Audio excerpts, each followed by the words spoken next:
لائی کے سرسازیوں تقریب میرے واجب الاحترام حضرات علماء کرام خصوصاً شفیع الرحمان مغل صاحب اور دوسرے قابل قدر علماء کرام اور میرے انتہائی قابل قدر طلباء عظام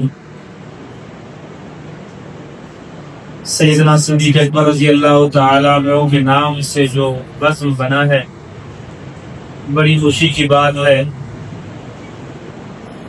یہ بات کہنے کے تو نہیں ہے، لیکن تخلیص کی نعمت کے طور پر عرض کرتا ہوں کہ میں قریش سے تعلق رکھتا ہوں، اور قریش کا تعلق قریش کا دادا سیدنا صدیق اکبر، گویا یہ جو بزم استادی چلا رہے ہیں یہ میرے دادا جی۔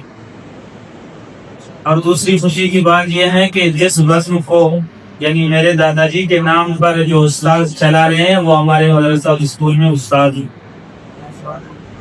گویا یہ صرف سونے ہی نہیں بلکہ سونے پہ سہاگا ہے، جس کو عربی میں نور علی نور کہا جاتا ہے۔ فن خطابت قوت فیصلہ کی طرح اللہ تبارک و تعالیٰ کی نعمت۔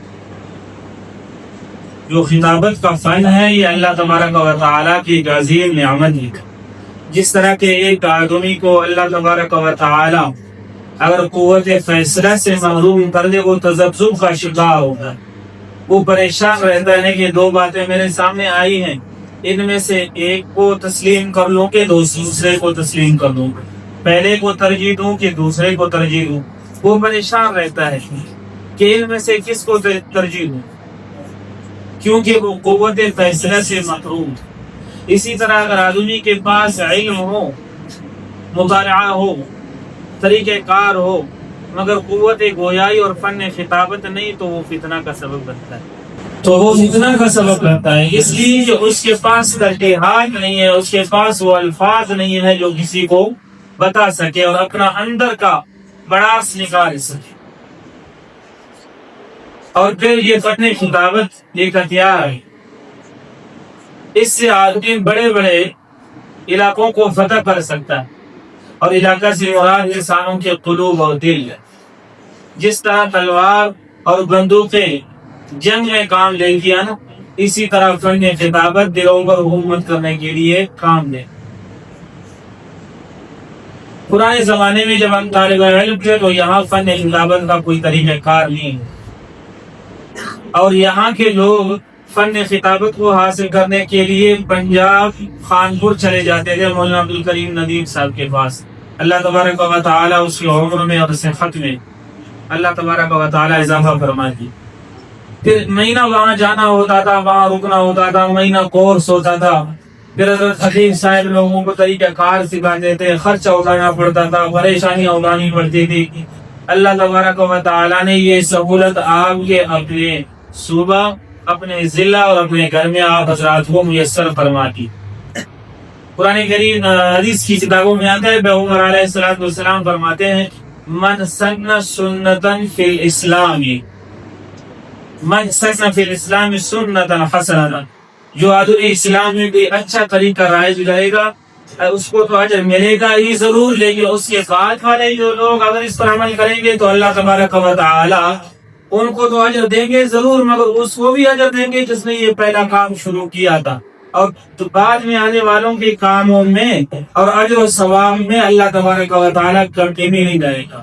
اس کا مطلب یہ ہو گیا بزم صدیق اکبر ہمارے علاقے میں وہ کام ہے، وہ بزم ہے جو من سن فی الاسلام سنتا حسنتا کا درجہ رکھتا ہے۔ اس کے بعد آنے والے علماء کرام نے جو بزم شروع کیے ہیں، میں یہ نہیں کہتا ہوں کہ وہ کمزور لوگ ہیں، وہ اچھے لوگ ہیں، اس سے بھی قابل لوگ ہیں، لیکن یہ ہے کہ جو عمل بھی وہ کریں گے اس کو ان کو تو اجر ملے گا ضرور، مگر اس جی کو بھی اجر ملے گا، اور ان کے اجر و ثواب میں کوئی کمی نہیں آئے گی، مگر ان کا اپنا اجر مکمل ہے۔ ہم نے کتابوں میں پڑھا تھا کہ مولانا شاہ الحق کراچی والے فرمایا کرتے تھے کہ فن خطابت یعنی خطابت میرے گھر کی لونڈی ہے، یعنی وہ اتنے قادر الکلام انسان تھے کہ کسی بھی موضوع پر کسی بھی وقت، مختصر وقت میں یا مطول وقت میں، کسی بھی وقت وہ گفتگو فرما سکتے تھے۔ اب میں نے اپنے طلباء کرام کو دیکھا الحمدللہ، جن کے گھر میں ایک لونڈی رہتی تھی، اب آپ کی برکت سے ہر گھر میں لوگ یہ لونڈی بس رہی ہے. تو آپ حضرات جتنا اللہ تبارک و تعالیٰ کا شکریہ ادا کرے یہی کام کی. اس لیے کہ پرانے زمانے میں بلوچستان میں خطیب نہیں ہوتے، اور خطیب اگر ہوتے بھی تھے تو بسیار تلاش کے بعد کہیں کہیں اور قضا قضا ملتا تھا. اب اللہ کے فضل و کرم سے اور اساتذہ کرام کی محنتوں سے ہر گھر میں، ہر مدرسہ میں، ہر درجہ میں اور ہر گلی میں خطبہ ملتے ہیں. ہم اللہ تبارک و تعالیٰ کا جتنا بھی شکریہ ادا کریں یہ کم ہے. اور یہ 5واں سال ہے، اگر یہ سلسلہ چلا تو 6واں سال، 7واں سال، 8واں سال انشاءاللہ العزیز جس طرح کے یہ ہمارے استاد محترم بخاری استاد فضل الحق رہے اقدام کے برکات العالیہ جس سے میں نے اشارہ پڑھا ہے، حضرت فرمایا کرتے تھے کہ میں نے استاد جی سے سوال کیا، میں نے کہا استاد جی یہاں بلوچستان میں بھی بڑے قاری ملتے ہیں؟ حضرت نے فرمایا بڑے قاری کیا، اب کوئٹہ کو مصر صغیر کہا جاتا ہے. مصر میں کوئٹہ کو، یہاں کی معلومات کے لیے بتا رہا ہوں. قاری فضل الحق صاحب میرے استاد ہے عشرہ قرات کے. میں نے سوال کیا کہ استاد جی اب یہاں بھی بڑے اچھے قاری ملیں گے؟ حضرت نے فرمایا کہ مصر میں کوئٹہ کو مصر صغیر کہا جاتا ہے، اور ایک دن آ جائے گا انشاءاللہ العزیز میں زندہ رہا اور آپ بھی پھر ایک عمر رسیدہ خطیب رہے، اور استاد جی کو بھی اللہ تبارک و تعالیٰ قادر سلامت رکھے. آپ بتا دیں کہ اور آپ لوگ اقرار کریں گے انشاءاللہ العزیز کہ کوئٹہ خطیبوں کا قرض ہے. اللہ تبارک و تعالیٰ آپ کی محنتوں کو اور استاد جی کی عمر میں اضافہ فرما دے اور آپ کی محنتوں میں برکت عطا فرمائے. اللہ تبارک و تعالیٰ مجھے اور آپ حضرات کو مزید محنت کی توفیق نصیب فرمائے. وآخر دعوانا الحمدللہ.